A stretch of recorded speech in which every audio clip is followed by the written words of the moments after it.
This is the Z340 cipher. 340 characters of encrypted text sent by one of history's most notorious unidentified killers, the Zodiac. For 51 years, nobody could crack it. Not the FBI, not the NSA, not the world's best cryptographers. So I did what any reasonable person would do in 2024. I gave it to AI, and what it found is genuinely unsettling. If you're new here, let me give you the quick version. Between 1968 and 1969, at least 5 people were murdered in Northern California. The killer taunted police and the press with letters filled with threats, boasts, and coded messages he claimed contained his identity. He called himself the Zodiac. He was never caught. He sent 4 ciphers in total.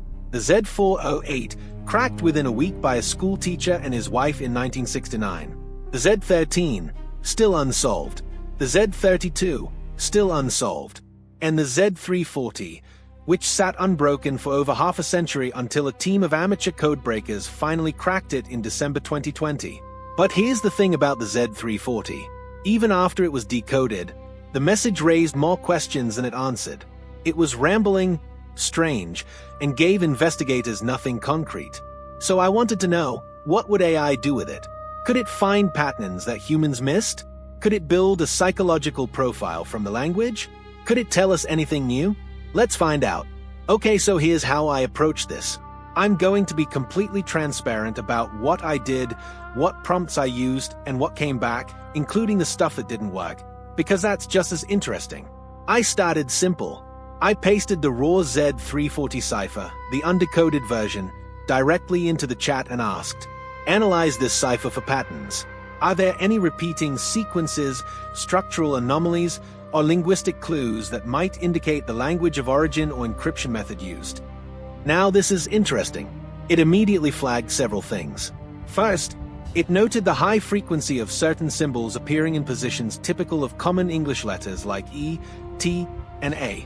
That tracks with what cryptographers already knew. But then it flagged something else, a recurring 3-symbol cluster that appears exactly 7 times, always preceded by a space-equivalent marker. That cluster had been noted before, but what the AI suggested about it, that it may function not as a word but as a proper noun placeholder, is something I hadn't seen discussed anywhere. I pushed further. If this cipher follows a homophonic substitution pattern with deliberate misdirection inserted, what sections would most likely contain the misdirection? It highlighted 3 specific sections of the cipher and explained its reasoning. I'm not going to pretend this is definitive proof of anything, but the sections it flagged overlap with areas that the 2020 decryption team described as the most structurally irregular. Make of that what you will. Then I moved to the decoded version.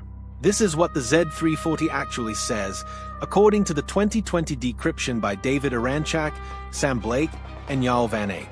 I'll put the full text on screen. I fed this into the AI and asked it to do something different, psychological profiling.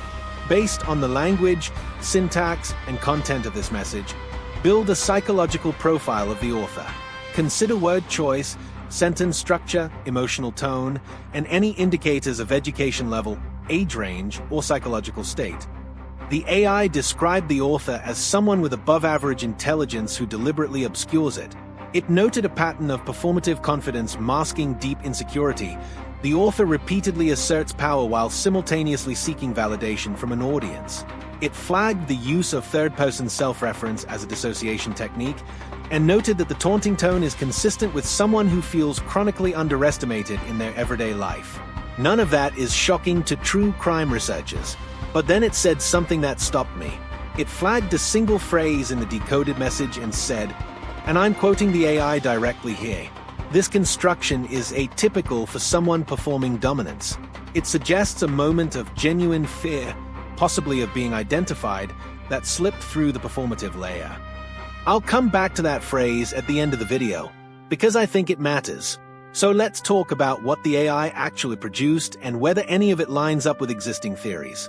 The psychological profile it generated is consistent with several leading suspects, but I want to focus on 2 in particular. The first is Arthur Lee Allen, the most famous suspect, investigated heavily by law enforcement and featured in David Fincher's Zodiac film. The AI's profile, particularly the notes on performative intelligence and social resentment, fits Allen's documented personality from people who knew him. He was described by multiple acquaintances as someone who desperately wanted to be seen as smarter than he was. The second suspect the profile fits is Lawrence Kane, a lesser-known suspect who has gained serious traction in recent years. Kane suffered a traumatic brain injury that researchers believe may have contributed to behavioral changes. The RE's note about dissociation and third-person framing could be consistent with certain neurological presentations, though I want to be clear, that's speculative. What's interesting is what the AI ruled out, or at least made less likely.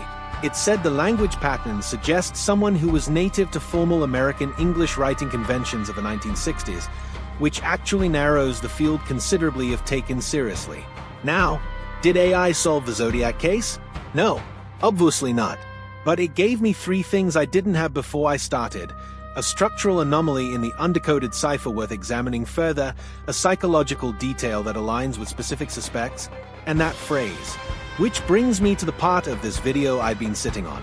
The decoded Z340 contained a line that most breakdowns gloss over. The AI flagged it unprompted. The phrase is, "I am not afraid of the gas chamber." On the surface that reads as bravado. Classic Zodiac taunting. But the AI pointed out something subtle. The phrasing, "I am not afraid," is a defensive construction. You don't typically say you're not afraid of something unless some part of you is. Linguists call this a negation tell. It's the same reason saying "I'm not lying" actually registers as less trustworthy than simply telling the truth. The brain processes the negation and the emotion together.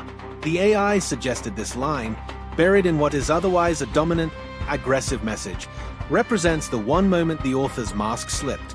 He wasn't taunting about the gas chamber. He was reassuring himself. That's a very different psychological read than what most analysts have presented. Now, is an AI's linguistic analysis courtroom evidence? Absolutely not. But it's a lens. And sometimes a new lens on a 50-year-old case is all you need to see something differently. What I find compelling is this. If the Zodiac was genuinely fearless, he never would have stopped killing publicly. He faded. He went quiet. That's not the behavior of someone without fear. That's someone who got scared and pulled back. The AI, without knowing any of that behavioral history, found the fear in the text. Look, I'm not here to tell you AI solved the Zodiac case. It didn't. The Zodiac Killer is likely dead, and we may never know who he was. But I think what this experiment showed is that AI isn't just a gimmick when it comes to cold cases. It's a genuinely different kind of analytical tool. It doesn't get fatigued.